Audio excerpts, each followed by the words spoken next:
Hello दोस्तों, तो इस एपिसोड की शुरुआत भी सेम वहीं से होती है जहां पे इसका लास्ट एपिसोड एंड हुआ था। तो अब हमारा ये वाला एपिसोड स्टार्ट होता है। तो हम देखते हैं कि वो गार्डियन वॉरियर वहां पहुंच जाता है, जिसे देखकर सभी पूरी तरह शॉक हो जाते हैं, क्योंकि सभी को समझ आ चुका था कि अब इनमें से कोई भी नहीं बचने वाला। पर तभी वो गार्डियन अपनी स्पिरिचुअल पावर्स का इस्तेमाल करते हुए लिन टियान की बॉडी से वो ट्रेजर बैग निकाल लेता है, जो कि उसने वो एंशिएंट मोन्यूमेंट से चुराया था। वो अपनी पावर से उस ट्रेजर को अपनी तरफ खींच रहा होता है। इसे देखकर लिन टियान को काफी ज्यादा गुस्सा आ जाता है और बड़ी आसानी से उसकी सील को डिस्ट्रॉय कर देता है और फिर तुरंत ही अपनी स्पिरिचुअल पावर्स हैंड का इस्तेमाल करते हुए उस ट्रेजर बैग को दोबारा से पकड़कर अपनी तरफ खींचने लगता है। पर तभी उस गार्डियन की हल्की सी पावर फोर्स से लिन टियान का स्पिरिचुअल हैंड डिस्ट्रॉय हो जाता है, जिससे लिन टियान खुद भी दूर जाकर गिरता है और वो ट्रेजर बैग उड़ते हुए लिंग डोंग के पास जाकर गिरती है। तभी लिंग डोंग उस ट्रेजर बैग को उठाकर खुद से कहता है कि ये तो किंग कोंग ट्रेजर का बैग है। तभी लिंग टियान उसे आवाज देता है कि लिंग डोंग ये बैग मुझे दे दो। इस पर लिंग डोंग उसे जवाब देता है कि मैं तुम्हें ये क्यों दूं। ये सुनकर लिंग टियान को बहुत ही गुस्सा आ जाता है। तभी वो गार्डियन लिंग डोंग के पास आने लगता है। इस पर लिंग डोंग उसे कहता है कि तुम्हें मुझसे क्या चाहिए। तभी वो गार्डियन जैसे ही उस पर अपनी पावर से अटैक करने वाला होता है कि इससे पहले ही लिंग डोंग याओ यान के साथ वहां से तुरंत ही भाग जाता है। वहीं वो गार्डियन भी तुरंत ही उसके पीछे चला जाता है। उस गार्डियन ने सभी डिसेबल्स को काफी बुरी तरह इंजर्ड किया होता है, जिसकी वजह से उसके जाने के बाद भी उन्हें यकीन नहीं हो रहा होता है कि क्या सच में वो गार्डियन चला गया है। तभी वांग लिंग टियान से कहता है कि भाई क्या तुमने उस कियांग कुंग बैग को उस अंडरग्राउंड प्लेस से चुराया था। इस पर लिंग टियान जवाब देता है कि हाँ ये बात सच है। ये सुनकर प्रिंसेस हैरान होते हुए उसे कहती है कि क्या कहा, इसका मतलब तुम्हारी वजह से वो गार्डियन ने हमारा यहाँ तक पीछा किया है। इस पर दूसरा पर्सन उसे गुस्से के साथ जवाब देता है कि तुम ये चाहते थे कि हम भी तुम्हारे साथ यहाँ पे मारे जाएं। इस पर लिंग टियान जवाब देता है कि ट्रेजर को वहां से लेके जाना वाकई में रिस्की काम था और ये बात तुम्हें पहले भी पता होना चाहिए था जब तुम लोग इसके लिए राजी हो गए थे। इस पर प्रिंसेस जवाब देती है कि मगर क्या तुम ये जानती हो कि तुम्हारी वजह से कितनी मासूम जाने गई हैं। ये सुनकर वहां की सभी डिसेबल आपस में बात करने लगती हैं कि हाँ इसकी वजह से ही हमने बहुत सारे दोस्तों को यहाँ पे खोया है। ये बस चाहता था कि ये सारे ट्रेजर खुद ही अपने साथ लेके जाए। इस पर लिंग टियान उन्हें कहता है कि एटलीस्ट तुम सभी तो जिंदा मेरी वजह से यहाँ तक पहुंच पाए हो। इसके साथ ही वो वहां से चला जाता है। तभी उसके साथ ही लिन फैमिली के सभी लोग भी उसके पीछे चले जाते हैं। तभी एक पर्सन मिस हुआंग फू से कहता है कि सिस्टर हुआंग फू मुझे लगता है इस बार भी हम वापस खाली हाथ जाएंगे। जिस पर मिस हुआंग उसे जवाब देती है कि फ्यूचर में आगे कभी भी लिंग टियान का साथ नहीं देंगे और न ही उसके करीब जाएंगे। इसके साथ ही वो सभी भी उस टेलीपोर्टेशन अरे की तरफ भाग जाते हैं और उसके अंदर चले जाते हैं। वहीं बाकी सभी डिसेबल भी उनके पीछे भाग जाते हैं। तभी प्रिंसेस को लिंग डोंग की फिक्र हो रही होती है, जिस पर वो उस तरफ देख के खुद से कहती है कि लिंग डोंग उम्मीद करती हूँ कि तुम उससे बचकर जिंदा आ जाओगे। इसके साथ ही वो भी उस टेलीपोर्टेशन अरे में चले जाती है और उसके लोग भी उसके पीछे चले जाते हैं। अब तभी यहाँ पे हमारा ये सीन चेंज हो जाता है, जहाँ हम लिंग डोंग को देखते हैं जो कि याओ यान से कहता है कि जल्दी से अपनी स्पीड बढ़ाओ, हमें यहाँ से किसी भी तरह निकलना है। पर उस गार्डियन के अटैक काफी ज्यादा होने की वजह से याओ यान को स्पीड और बढ़ाना मुश्किल हो रहा होता है, पर फिर भी वो उसके अटैक से बचते हुए वहां से निकलने की कोशिश कर रहा होता है कि तभी याओ यान पे अटैक हो जाता है। वो संभल नहीं पाता, जिसकी वजह से वो तीनों वहां से नीचे गिर जाते हैं। तभी लिंग डोंग याओ यान से पूछता है तुम ठीक तो हो ना। तभी लिंग डोंग की नजर उस बैग पर पड़ती है जो कि खुल गया होता है। उससे 3 डिवाइन निर्वाणा पिल बाहर निकल चुकी होती है। तभी लिंग डोंग उस बैग को उठाकर खुद से कहता है कि अच्छा तो ये बैग निर्वाणा पिल से बड़ा हुआ था। इस पर दाओ ये उसे कहता है कि अब पता चला लिंग टियान ऐसे क्यों चुरा रहा था। तभी वो गार्डियन भी वहां पहुंच जाता है। इसे देखकर दाओ ये लिंग डोंग से कहता है कि बच्चे हम इस गार्डियन का मुकाबला नहीं कर सकते, ये काफी शक्तिशाली है। इस पर लिंग डोंग उसे जवाब देता है कि अगर ऐसी बात है तो मैं भी नहीं रुकने वाला। इसके साथ ही वो अपनी स्पेयर वेपन को बाहर निकाल लेता है। इस पर दाओ ये उसे कहता है कि अगर ऐसी बात है तो मैं भी तुम्हारे साथ ही इसे खत्म करने के लिए कुछ भी कर सकता हूँ। इसके साथ ही वो भी अपनी मार्शल स्पिरिट सोल फॉर्म में आ जाता है। वहीं याओ यान भी फाइट के लिए रेडी हो जाता है। तभी लिंग डोंग अपनी स्पेयर वेपन की पावर्स को एक्टिवेट करते हुए तुरंत ही उस गार्डियन पे अटैक करने जाता है। इसके साथ ही वो अपने डीमन ऐप ट्रांसफॉर्मेशन कर देता है और फिर तुरंत ही अपनी स्पेयर वेपन की मदद से टियान लिन स्पेयर टेक्निक का इस्तेमाल करते हुए अपने हेवनली ड्रैगन स्पेयर से उस गार्डियन पे एक पावरफुल अटैक कर देता है। इससे वो गार्डियन बड़ी आसानी से उसे डिफेंड कर लेता है। ये देखकर लिंगडोंग भी काफी शॉक हो जाता है, पर तभी इतनी में ही वो गार्डियन इस बार खुद लिंगडोंग के पास जाकर उसे एक पावरफुल पंच मारता है। लिंगडोंग उसे रोककर डिफेंड करने की कोशिश करता है पर रोक नहीं पाता और नीचे जाकर गिरता है। तभी लिंगडोंग दोबारा उठने की कोशिश करता है, जिसे देखकर वो गार्डियन दोबारा से उस पर अटैक करने लगता है कि तभी दाओये उस पर अटैक करता है पर उसे कुछ भी नहीं होता। तभी हम दाओये को देखते हैं जो कि उसे कहता है कि तुझे मैं अभी अपनी असली पावर्स दिखाता हूं। इसके साथ ही वो अपनी स्पिरिचुअल पावर्स का इस्तेमाल करते हुए अपने उस मास्टर स्पिरिट सोल बी से उस पर काफी पावरफुल एनर्जी से अटैक करता है, पर वो गार्डियन अपनी फॉर्मेशन आरे से उसे रोककर बड़ी आसानी से उसे डिफेंड कर लेता है। ये देखकर दाओये भी पूरी तरह शॉक हो जाता है। तभी लिंगडोंग पीछे से आकर उस गार्डियन पे अपनी स्पीयर से एक जोरदार वार करता है। क्योंकि उसने आर्मोर सूट पहना होता है इस वजह से उसे कुछ भी नहीं होता, पर तभी लिंगडोंग अपनी फुल स्पीड से उस गार्डियन पे एक साथ लगातार उस गार्डियन पे अपनी स्पीयर से अटैक करना शुरू कर देता है।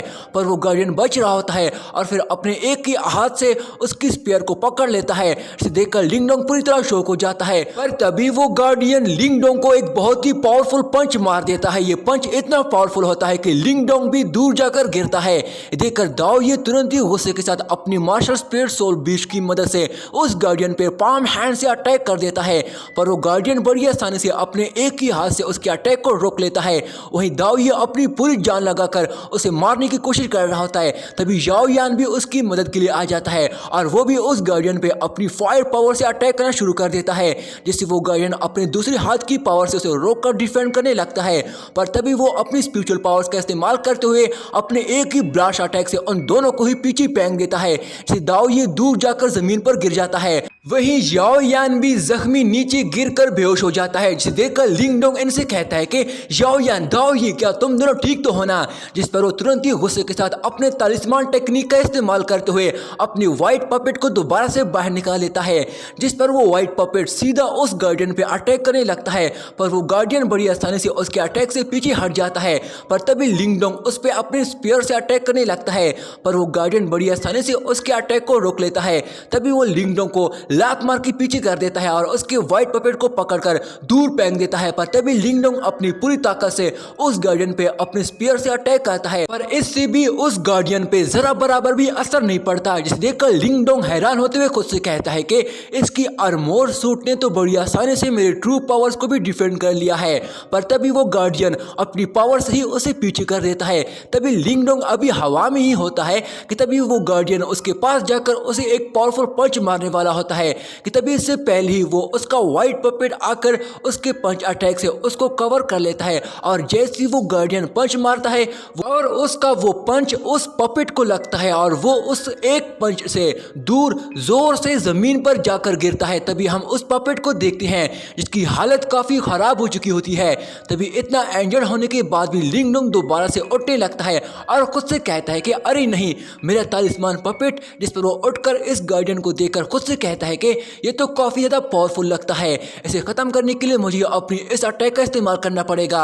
इसके साथ ही वो तुरंत ही अपनी डिवाइन पावर्स एनर्जी का इस्तेमाल करते हुए आसमान में एक मिस्टीरियस एनर्जी शूट करता है, जिससे वो आसमान में हेवनली जंगल फिंगर गेज फॉर्मेशन एक्टिवेट करता है। ये देखकर वो गार्डियन भी अब थोड़ा घबरा जाता है कि तभी लिंगडोंग अपने half finger shaking palm hand से उस गार्डियन पे अटैक करवा देता है। इसे देखकर वो गार्डियन इससे पहले ही तुरंत ही अपनी फॉर्मेशन अरे को एक्टिवेट करके उसके अटैक को रोकने की कोशिश करने लगता है। पर तभी लिंगडोंग अपनी पूरी ताकत से अपने उस अटैक की पावर्स को काफी ज्यादा बढ़ा देता है और वो गार्डियन इसे रोक नहीं पाता, जिसकी वजह से लिंगडोंग अपनी पावर से उस पर अटैक करते हुए उसको वहीं पे जमीन में गाड़ देता है, जिसकी वजह से वहां एक जोरदार ब्लास्ट हो जाता है।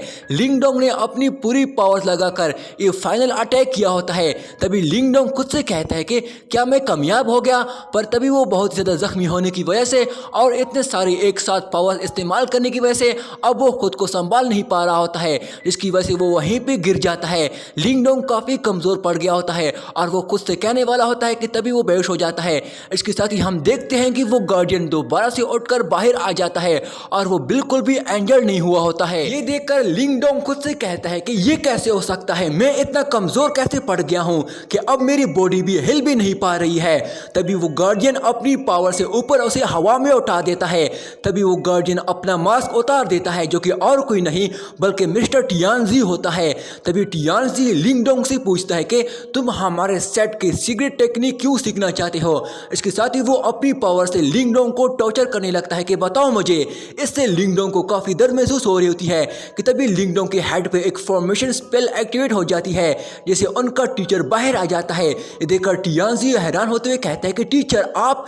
इसके साथ ही वो तुरंत ही झुककर उसको ग्रीट करता है, जिसमें उसका टीचर उसे कहता है कि टियानजी मुझे यकीन नहीं हो रहा है कि तुम अभी तक यहाँ हो। इस पर टियानजी उसे जवाब, मास्टर मैं अपनी बात बोला नहीं हूँ, मैं अपने सेट को यहाँ प्रोटेक्ट कर रहा हूँ। इस पर टीचर उसे कहता है कि मैंने एंशिएंट सिंपल के लिए इस लड़के को चुना है, इसलिए कोई से कोई मुश्किल पैदा मत कर, ये हमारे काम का है बच्चा, ये मेरा बहुत ही अच्छा स्टूडेंट है। इस पर टियानजी जवाब देता है ठीक है मैं समझ गया। जिसमें उसका टीचर उसे कहता है कि टियानजी तुमने बहुत ही अच्छा काम किया है बेटा। इसके साथ ही वो वहां से चला जाता है और वो सारी एनर्जी उस एंशिएंट स्पेल सिंबल में स्टोर हो जाती है। टियानजी लिंगडोंग को वापस नीचे ले आता है और फिर अपनी स्पिरिचुअल पावर्स का इस्तेमाल करते हुए लिंगडोंग की बॉडी को हील करने लगता है। इस पर लिंगडोंग खुद से कहता है कि मैं अपनी बॉडी में ट्रू पावर्स अब महसूस कर पा रहा हूँ और वो रिकवर भी हो रही है, जिसके साथ ही लिंगडोंग की बॉडी पूरी तरह हील हो जाती है और वो पूरी तरह ठीक हो जाता है। जिसके बाद वो उठकर खड़ा हो जाता है और टियानजी को शुक्रिया कहता है कि मुझे बचाने के लिए आपका बहुत ही शुक्रिया दोस्त। जिस पर टियानजी उसको जवाब देता है कि क्योंकि तुझे टीचर ने सेलेक्ट किया है तो मुझे उम्मीद है तुम हमारे सेट के लिए कुछ अच्छा ही करोगे और अपना काम अच्छे से करना, समझे। इस पर लिंगडोंग जवाब देता है कि मैं ये याद रखूंगा। इसके साथ ही टियानजी वहां से चला जाता है। तभी लिंगडोंग खुद से कहता है कि इस सेट का बिलीफ काफी अच्छा है। इसके बाद लिंगडोंग और याओ यान दाओ यी को उठाने लगते हैं कि भाई उठ जा, सब ठीक हो गया, तुम यहाँ क्यों सो रहे हो। तभी दाओ यी अपनी आंखें खोलकर जब उन दोनों को सामने देखता है तो बेहद ही ज्यादा खुश हो जाता है और उन्हें कहता है कि यहाँ क्या हुआ था, क्या वो चला गया है। इस पर लिंगडोंग वहां से जाने लगता है और उसे कहता है कि चलो जल्दी से यहाँ से निकलते हैं। वहीं दाओ यी काफी ज्यादा एक्साइटेड था और उनसे कहता है कि मुझे सब कुछ बताओ यार, आखिर यहाँ पे हुआ क्या है। इस पर लिंगडोंग उसे जवाब देता है कि ये एक लंबी कहानी है, मैं फिर कभी बता दूंगा। इसके साथ ही वो तीनों वहां से आगे बढ़ने लगते हैं। तभी यहाँ पे हमारा ये सीन चेंज हो जाता है, जहाँ हम उस मोन्यूमेंट के दूसरे साइड को देखते हैं, जहाँ वो तीनों टेलीपोर्ट होकर अपने प्लेस में पहुंच जाते हैं। इस पर लिंगडोंग खुद से कहता है कि आखिरकार शुक्र है हम बाहर आ गए हैं। इस पर दाओ ये उसे पूछता है कि बच्चे अब तुम्हारे आगे का क्या प्लान है। इस पर लिंगडोंग उसे जवाब देता है कि सबसे पहले मुझे अपनी कल्टीवेशन में इंप्रूवमेंट करनी है, इसके बाद मैंने एंशिएंट सिंपल ढूंढने जाना है। इसके साथ ही वो तीनों वहां से चले जाते हैं और यहीं पे दोस्तों मार्शल यूनिवर्स सीजन 4 का ये वाला एपिसोड यहीं पे एंड हो जाता है। दोस्तों मार्शल यूनिवर्स सीजन 4 का अगला एपिसोड मैं जल्दी अपलोड करने की कोशिश करूंगा। तब तक के लिए मेरे इस चैनल को सब्सक्राइब करके इस वीडियो को लाइक कर देना, शुक्रिया।